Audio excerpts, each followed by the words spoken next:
जय हिंद दोस्तों, आज हम हिंदी का नया प्रकरण पढ़ेंगे जिसका नाम है विशेषण। विशेषण के पहले हम आपको सर्वनाम पढ़ा चुके हैं, तो चलिए शुरू करते हैं विशेषण।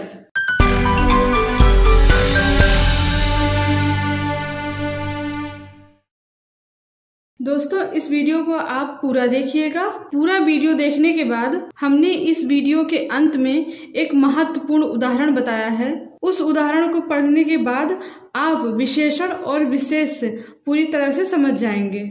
तो चलिए पढ़ते हैं हम विशेषण। विशेषण को अंग्रेजी में एडजेक्टिव कहते हैं।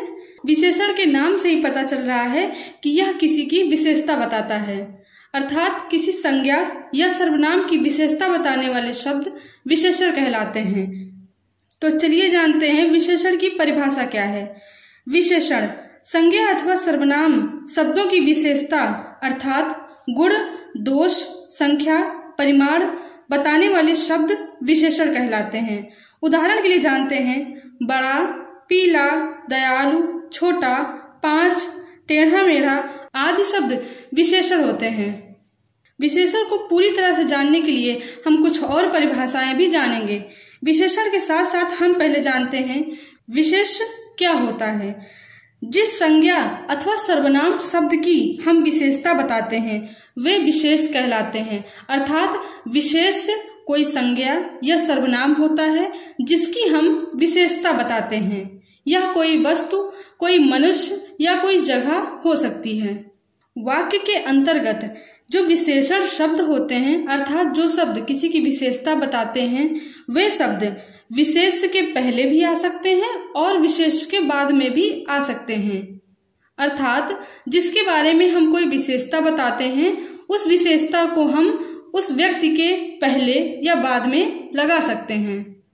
दोस्तों, ऐसे विशेषण जो विशेष के पहले आते हैं वे विशेष विशेषण कहलाते हैं और ऐसे विशेषण जो विशेष के बाद में आते हैं वे विधेय विशेषण कहलाते हैं।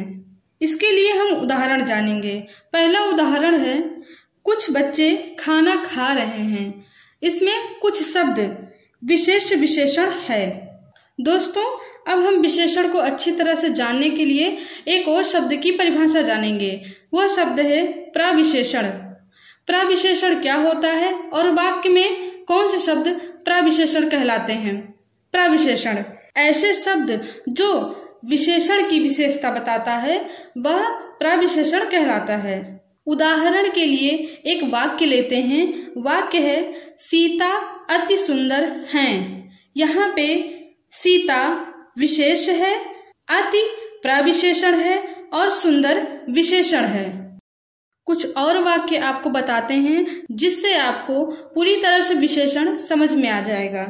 जैसे सुनीता बहुत सुंदर लड़की है। यहाँ पे सुनीता विशेष है जिसके बारे में बताया जा रहा है। बहुत प्रविशेषण है जो विशेषण की विशेषता बता रहा है और सुंदर विशेषण शब्द है। इस पूरे वाक्य में तीनों परिभाषाएं पूरी तरह से स्पष्ट होती हैं। दोस्तों, अब चलिए हम जानते हैं कितने भेद हैं विशेषण के। विशेषण के कुल 4 भेद हैं। पहला भेद है गुणवाचक विशेषण। दूसरा भेद है सार्वनामिक या संकेतवाचक विशेषण। तीसरा भेद है परिमाणवाचक विशेषण और चौथा भेद है संख्यावाचक विशेषण। दोस्तों, अब हम विशेषण के सभी भेदों को संक्षिप्त रूप में जानेंगे। पहला भेद है गुणवाचक विशेषण। नाम से ही स्पष्ट है, इसमें किसी व्यक्ति या स्थान का गुण बताया जाता है। परिभाषा के रूप में जिन शब्दों से किसी व्यक्ति या वस्तु के गुण, दोष, आकार, स्थान, रंग, काल, दशा आदि का बोध होता है वे गुणवाचक विशेषण कहलाते हैं। जैसे रंग बोधक विशेषण।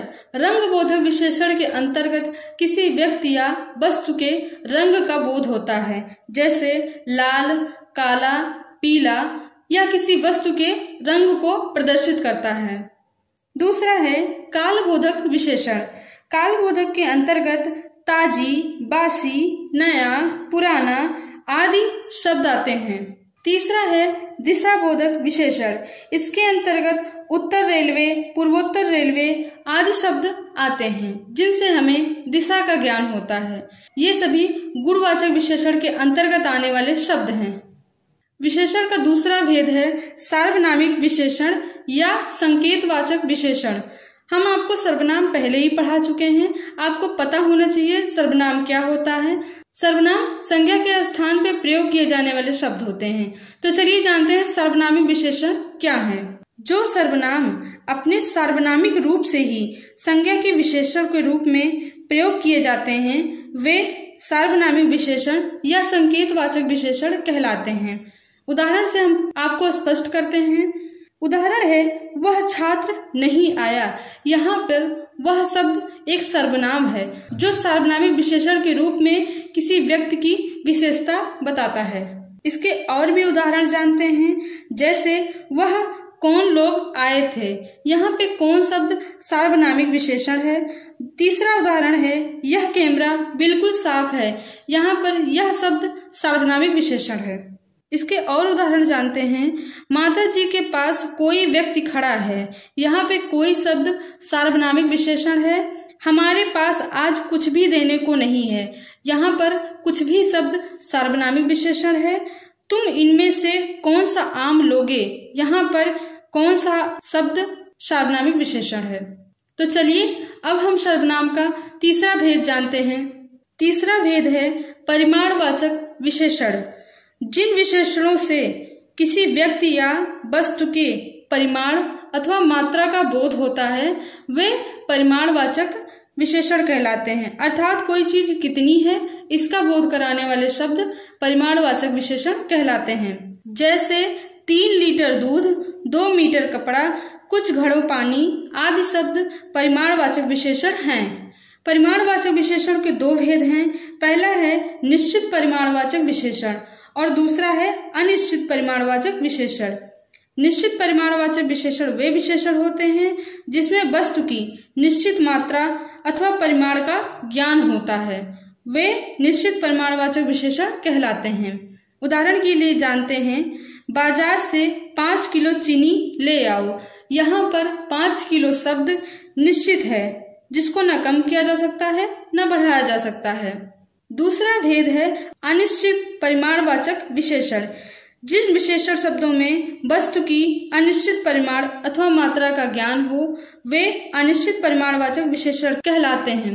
अर्थात इसमें वस्तु की मात्रा का ज्ञान हमें नहीं होता है कि कोई वस्तु कितनी है यह हम पता नहीं लगा सकते। उदाहरण के लिए जानते हैं थोड़ा सा दूध गिलास में डाल दो। यहाँ पे दूध की मात्रा नहीं पता की जा सकती कि आखिर वह कितने दूध की बात कर रहा है। दूसरा उदाहरण जानते हैं हमारे कुछ फल ले जाओ। यहाँ पर फलों की संख्या का ज्ञान नहीं हो रहा है। दोस्तों विशेषण का अंतिम और चौथा भेद है संख्यावाचक विशेषण। जिस विशेषण में संज्ञा व सर्वनाम की संख्या या गणना का बोध हो अर्थात अंकों का बोध कराने वाले शब्द संख्यावाचक विशेषण कहलाते हैं। संख्यावाचक विशेषण 2 प्रकार के होते हैं, निश्चित संख्यावाचक विशेषण, अनिश्चित संख्यावाचक विशेषण। पहला भेद है निश्चित संख्यावाचक विशेषण। जो विशेषण किसी वस्तु या व्यक्ति की संख्या के विषय में निश्चित ज्ञान कराते हैं निश्चित संख्यावाचक विशेषण कहलाते हैं। अर्थात कितनी संख्या है इसका ज्ञान कराते हैं वे शब्द निश्चित संख्यावाचक विशेषण कहलाते हैं। उदाहरण के लिए जानते हैं वे 80 लोग हैं। यहाँ पे लोगों की संख्या का ज्ञान हो रहा है। दूसरा भेद है अनिश्चित संख्यावाचक विशेषण। वे विशेषण जो किसी व्यक्ति या वस्तु की निश्चित संख्या का बोध नहीं कराते हैं अर्थात किसकी कितनी संख्या है इसका ज्ञान नहीं कराते हैं अनिश्चित संख्यावाचक विशेषण कहलाते हैं। उदाहरण के लिए जानते हैं मेरे लिए कुछ सेब लाओ। यहाँ पे सेब की संख्या का ज्ञान नहीं हो रहा है, इसमें अनिश्चित संख्यावाचक विशेषण है। दोस्तों अब हम आपको बताएंगे विशेषण की कुल कितनी अवस्थाएं होती हैं। विशेषण की 3 अवस्थाएं होती हैं। पहली अवस्था है मूलावस्था, दूसरी अवस्था है उत्तरावस्था, तीसरी अवस्था है उत्तमावस्था। पहली अवस्था के अंतर्गत किसी भी व्यक्ति या वस्तु की तुलना किसी से की नहीं जा सकती है और दूसरी अवस्था में उत्तरावस्था में दो लोगों के बीच में तुलना की जाती है और तीसरी अवस्था उत्तमावस्था में दो से अधिक लोगों के बीच में तुलना की जाती है। अर्थात विशेषताओं की तुलना आपस में किस प्रकार से की जाती है वह हम विशेषण की अवस्थाओं से जान सकते हैं। दोस्तों, ये रहा विशेषण और विशेषण से संबंधित कुछ महत्वपूर्ण परिभाषाएं और उनके भेद। अब अंत में हम आपको एक उदाहरण देते हैं और इससे आपको स्पष्ट हो जाएगा कि एक वाक्य में एक से अधिक विशेष विशेषण हो सकते हैं। ये रहा आपकी स्क्रीन पे उदाहरण। भोले बालक ने क्रूर डाकू के कठोर हृदय में कोमल भावना जगा दी।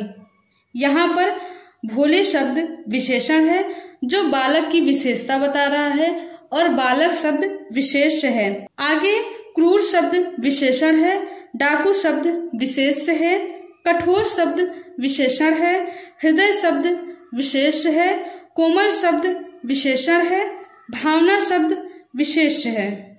आप देख सकते हैं इस उदाहरण में विशेषण और विशेषों की संख्या कितनी अधिक है। इस पूरे वाक्य में आपको विशेष और विशेषण के बारे में जानकारी मिल जाएगी।